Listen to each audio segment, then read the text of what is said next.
What's up, everybody? Welcome. I am here with the one and only Dusty Hogate. That's me. I'm Jerry Fetta with Wealth Dynamics, and I'm interviewing Dusty Hogate. Dusty, what company do you own? We own a 1023 diesel, and we're a maintenance shop, and also sell parts, and we have an online store. And so I think this is going to be a meeting about how to build a $1 million online store. Yeah, e-commerce. So Dusty, he's partnered up with Robert Wright, and so your business is unique in the sense that you have e-commerce, but you also do have like a hard skill business. Yep.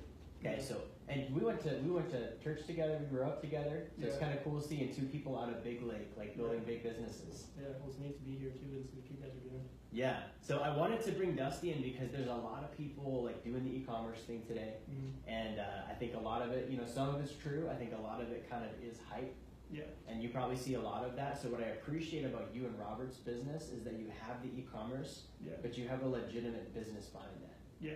Exactly. So what I want to do is kind of have you give a description of like your business now, the e-commerce side, and then some of what Robert does, and just explain to people what that looks like.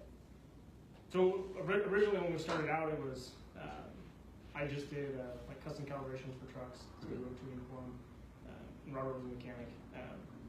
He was running a shop out of his place, just out of his garage part time, and I was just selling tuning. That's really all it was. It was just those part time things, and we came together. It's pretty hard to make good money just working on vehicles, and it's pretty hard to make good money just selling stuff online. It's a pretty flooded market, and especially when your competition is Amazon.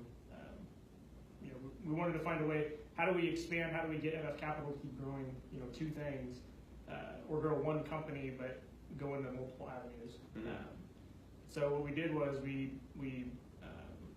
Robert grew his shop side, so he's building out the brand like local, actually wrenching on vehicles, and then I'm running both retail and e-commerce side. So I think a lot of like you said, a lot of it's hype. So it's pretty hard to make. It's pretty hard to make money. Like making $100,000 a month in e-commerce is not easy to do. If you're just selling a product that's if you're just trying to like drop ship phone cases, you know what I mean. And that's like a lot of what you see, like ads and stuff. People are like, "Hey, I'll help you make $1 million online." You know what I mean? It's just selling a product you never touch. You never have to invest money. And I think the truth of it is, if you want to build something that's sustainable, it's got to be a real product that you put your heart into. And you've got to be willing to be, to go broke and be tired every day to get to where you want to go. It's not as simple as just we're going to push a couple buttons and somebody put a store together for you and make money. Yeah. So you guys are actually you're manufacturing the product. You're piecing it together. Like you've got a creative element involved. Yeah, so it started out, like I said, just as our tuning. So like the calibration files that we wrote. So explain what is tuning. So basically the system that your vehicle runs on, specifically diesels, is what we do. So basically like the thing that tells it to run and like when to shift and how to not be smoky when it starts up. A lot of things you don't even really think about. We calibrate that. So like not really code writers, but that we take maps and we make the vehicle run better. Yeah. We make it shift better. We make it go faster. Fun things like that. And so in the shop, like Robert might be working on like the actual metal, like the vehicle itself, and then you're working on the computer side of it. Yeah. Exactly. So we hit both sides of it, which is pretty cool. And so it started with you and Robert working in the shop, right? Or did it start on the tune side? It started like as two separate things, and realistically, when we first started out, like we didn't have an e-commerce brand where people knew who we were. It was more like word of mouth, and it was just starting to get to a point where we're like, okay, neither one of us have time to keep doing what we're doing and keep our full-time jobs, but we also don't have enough. We don't make enough money to support anything. Which realistically we didn't make enough money to quit when we did, but we just made it happen. It works, man. It did. It did. You're motivating for that. So, but no, we both worked in the shop. Kind of, I helped off and on while I'm trying to build, an online brand, which is like, difficult to do. You're looking at it, you're like, okay, there's 1,000 places or more people can buy this stuff from. Like, why would they buy it from us instead? And I think it helped that we had like our own product to go out there, to share. And I think that's been a big part of our building our company is, and getting recognition is because we're not just trying to sell a bunch of what everyone else sells. We're selling something that we put like our heart into. Totally. And so, like, tell me a little bit about that, because there's a lot of like, I mean, you've seen it too, where you can, like I said, set up a couple of things online. People click buttons. There's literally sites that they will pick which e-commerce product you should sell. Yeah. And you're saying like you feel like that's the way you stand out is you have to have your own unique feature, your own unique product. Yeah. So talk to me about that, because it's probably been tempting for you to be like, hey, maybe I do just pay somebody to sell, wristbands or cell phone cases. It's been really tempting, and we've been approached a couple times by companies that they do that. Even in our industry, they're like, give us $20,000, $30,000, $50,000, and we'll put together a site for you that has all of X product. All of what sells. Yeah, exactly. And I'm not against it. I'd be willing to do that, but only like in conjunction with what we have now. Right. I think it's important to have both, but I think, I don't know, to me, like, passion in what you're doing is like the most important part. You know what I mean? Like you don't necessarily have to to love what it is. I really enjoy tuning. I don't necessarily enjoy selling parts as much. You know what I mean? Which is a lot of what we do. Yeah. I do enjoy being part of people's builds and taking someone's truck from basically building their dream with them, which is kind of what we do.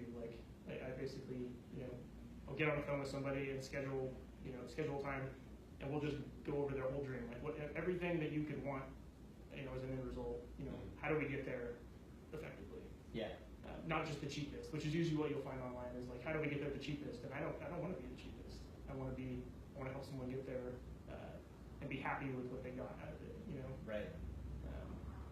And you guys will do not just shipping the parts out, but if they're local, you'll actually take their vehicle to your shop and do the work there for them. Yeah, we do a lot of custom work and stuff too. Yeah, that's unique, man. And that's a lot. I don't think a lot of e-commerce businesses have that aspect. I think it's a guy at a table with a computer. Yeah, and that's and sometimes that's what I don't like is sometimes it starts to feel like all I'm doing is just sitting at a computer and selling parts at this point because we've gotten big enough where people buy from us that don't I've never talked to before. Yeah, maybe they don't even live here. They're never going to come see your shop. Yeah, most of our stuff isn't even in state, but I like the connection. I know, I like when I see someone place an order on the store or whatever, I'll get on the back end and be like, oh yeah, I remember talking to him. I should call him just see how that build's going. You know what I mean? To me, that's fun. That's what I'm in it for. And I think that's what's missing in e-commerce a lot. Like you said, just paying somebody to build you something what sells. What we do sells, but it's it's got our heart in it. Yeah. And that's why it sells. So I want to go back to growing up. So I remember you as a kid, and I'm sure you've seen a lot of evolution as you started getting into business. Was business something you always wanted to do? No. I wanted to be successful. What did that mean at that point? I just wanted to have a nice truck. I've always been into vehicles. So even in high school, my first truck, I built my first truck. I painted it in our barn.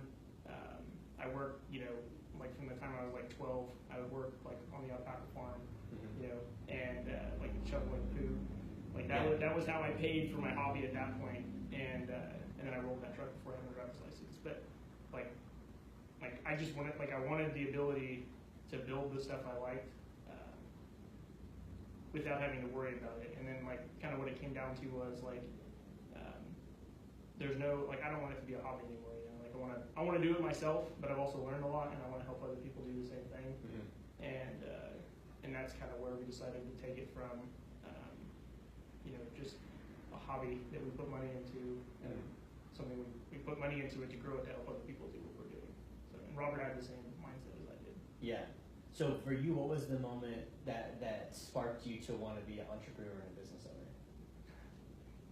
I think originally it was just I spent a lot of money on my truck, and my wife was like, you gotta find another way to pay for that. So Yeah. I started like buying parts and keeping them up here because no one else does, and then I would just like resell them to people like to make enough money to buy more parts for my truck.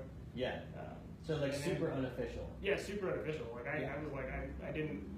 I remember actually at one point like I remember I sold like $3,000 in parts in a month or whatever, and I told Kayla I was like yeah, someday this is gonna be a business. And she's like, you're an idiot. Like you've made like $3,000. Maybe you made like $500 like in a month selling parts or whatever. Yeah. On the side, and I'm like, no, I think this is actually gonna be something. And it was a year later before it actually was, but Yeah.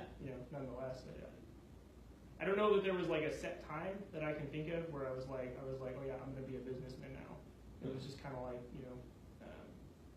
it was fun to be part of, like, even though like I can't afford the time or the money to do everything that I want to do. Now I can help other people do that, and like I can kind of live through that same thing, and it's exciting to me every time. Yeah. So it sounds like for you it was definitely a progression of like, just turning into a business owner over time. mm-hmm. For you though, when was it when you realized like I'm a business owner? Like this thing's actually doing it now. I think when there was a time where I wasn't sleeping anymore, where like I worked a full-time job, we'd work 12 to 14 hours a day. Which was and then I a was, year ago. Yeah, it was a year ago. Yeah.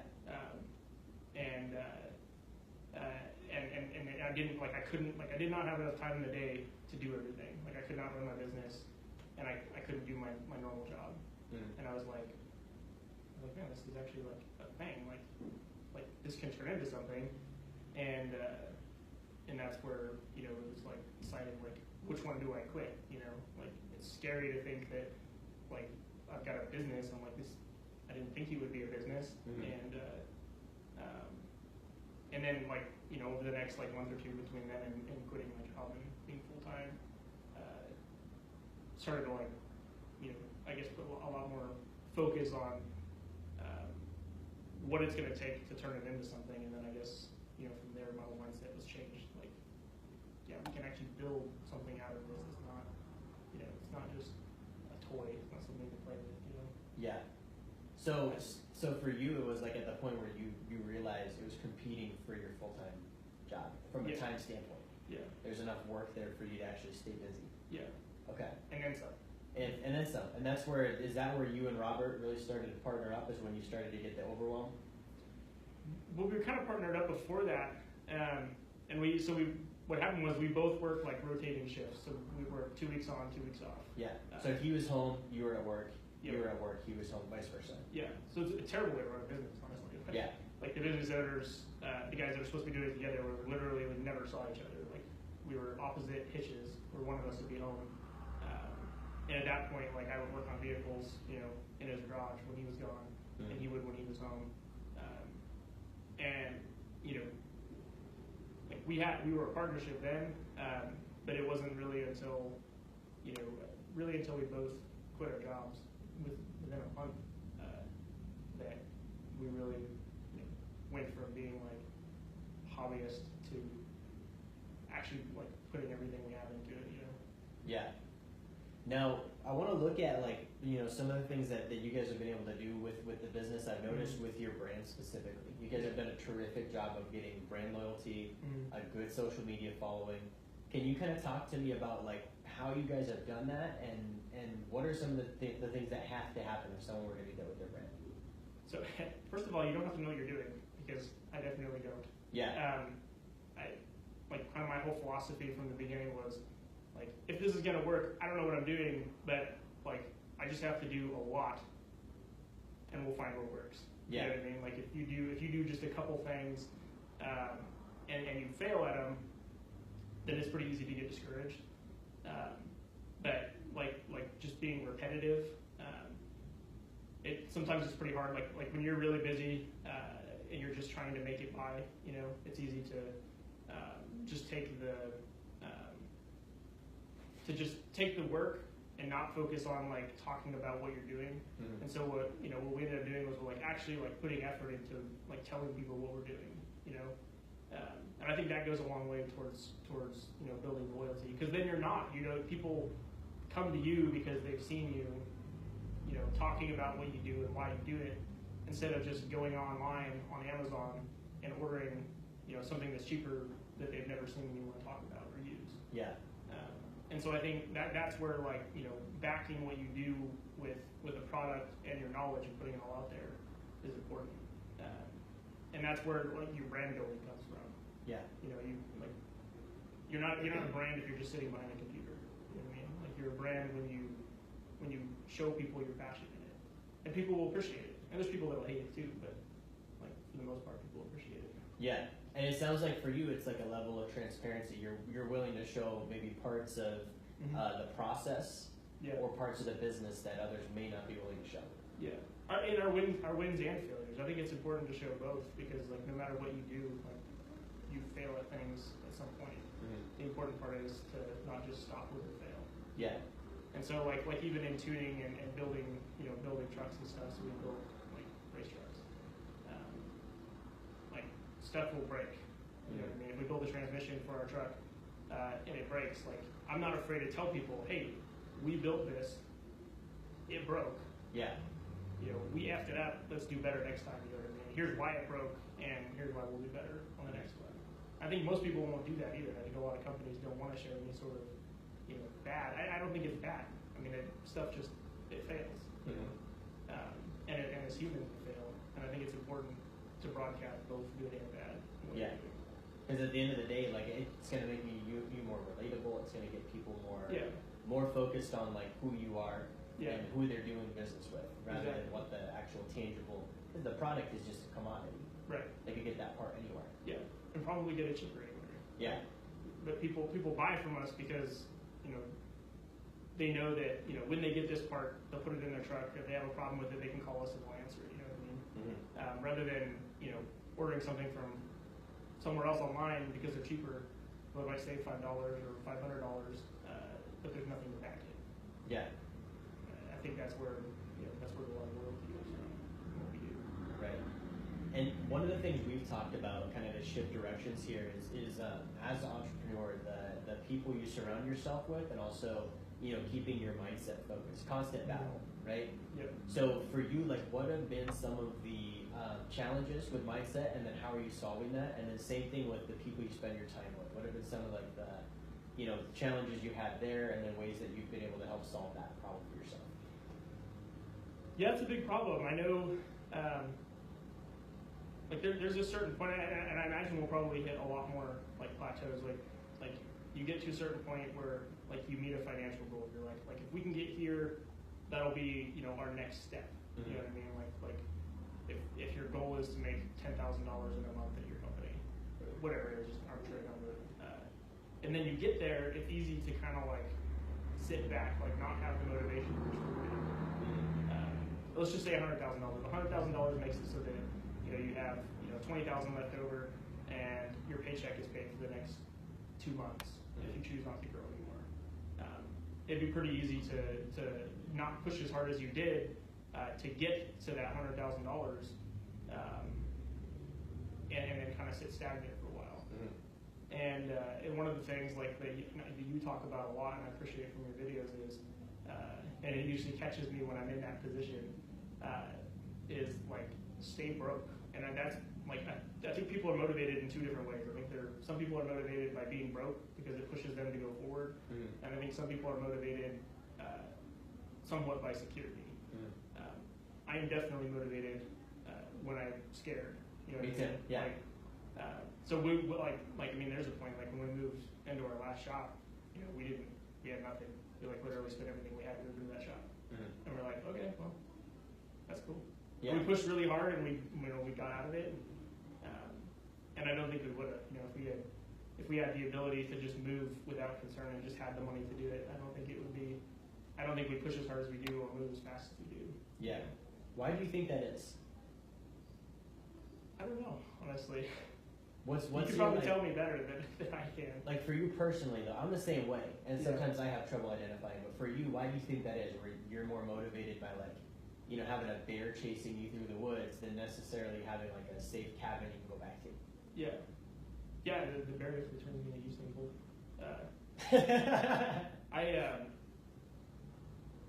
I don't know how to identify that. I really don't. Yeah. Like I feel like if I know if I'm scared, if I'm like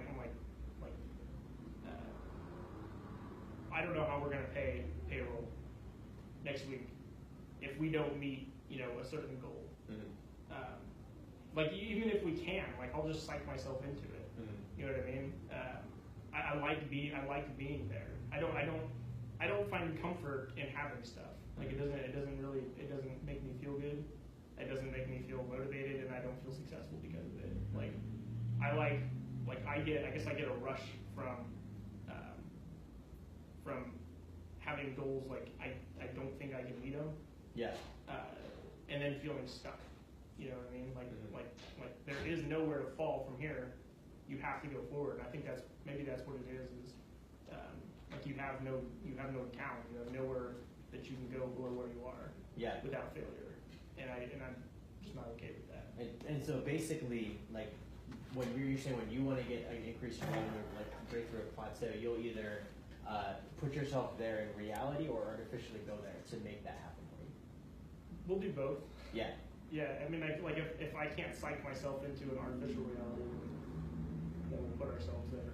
Like, Yeah. Okay, we literally have to Do this something now. that seems stupid at the Yeah, time. yeah. This was really dumb. We just spent everything we had, to move forward on a project. We probably, people probably said we should have waited for.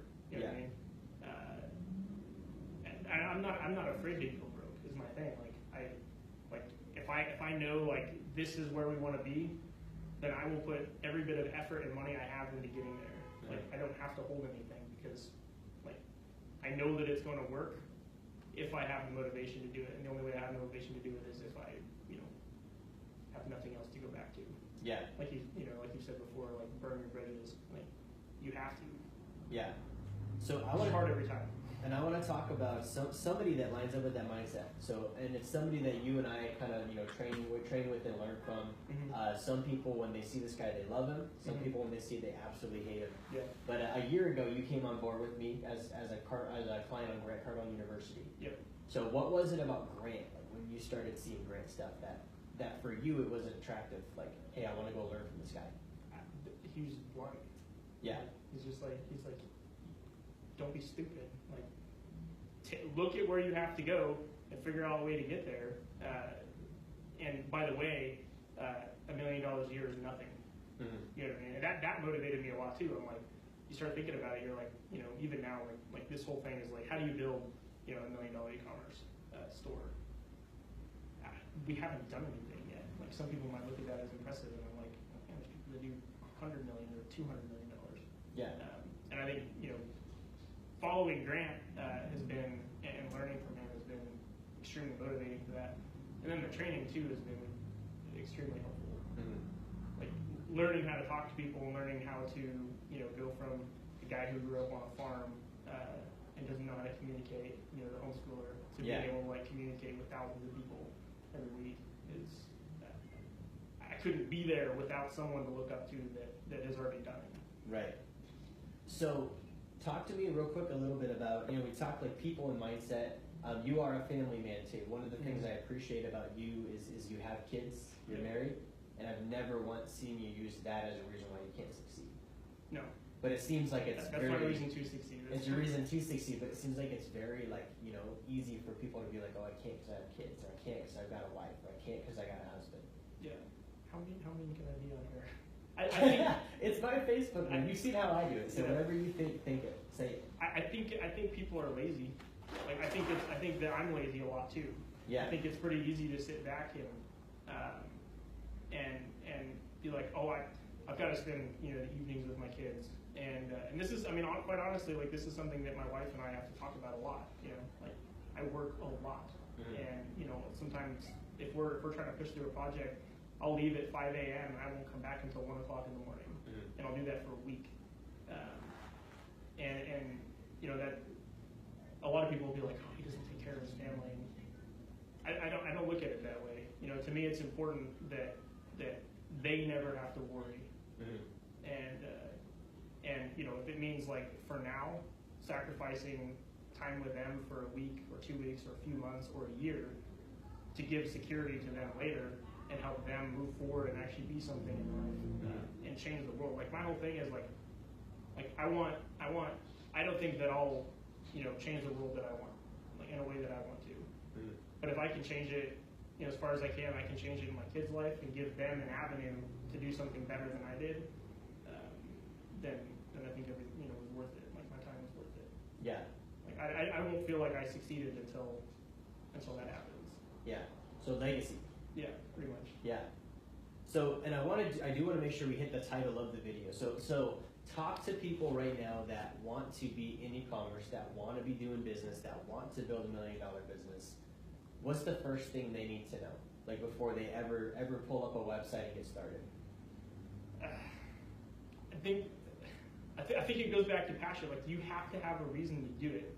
Like I don't think that you should just go start an online store because somebody on a YouTube ad says you should. Yeah. I think that's ridiculous. Like I'm all about making money. Like that, I think it's important, but I think it should be like doing something that helps people. And I think that's what's missed. Like if you like I was saying earlier, the example of like the guys who I saw an ad a while back. Where guys like I want to show you like how I made $20 million online selling a phone case or something like that. Yeah. And I'm like, that's cool, man. But like I want to help people. You know what I mean? Like if what you're doing doesn't help people, if all it does is benefit you, then I don't consider that success. To me, that isn't. Like I don't feel like you did well. And so I think like I don't think e-commerce is bad. I think it can be viable. I just think you need to do it for a reason, other than just trying to make money. Yeah. And so like if someone has that product, like because you haven't done it the traditional way. Like I don't see you like doing YouTube ads and trying to drive traffic from there to a Shopify link. Like you are running an enterprise and a business, and you've got different ways you do that. So what's the best way if someone does have a product? I do need to learn how to do that though. That's a good thing to learn how to do, but from what you've done so far, if somebody has the product and they're like, man, I wanna set up an e-commerce site, I wanna start making money. What are some simple, practical things they can do? The hardest part for me was like I'm not a tech guy. So I remember sitting down with Vaughn, he's one of our employees, and I was like back before like I had even quit my job or anything. I'm like I want to have an online store. I want to sell this stuff online, and I didn't have any idea how to do it.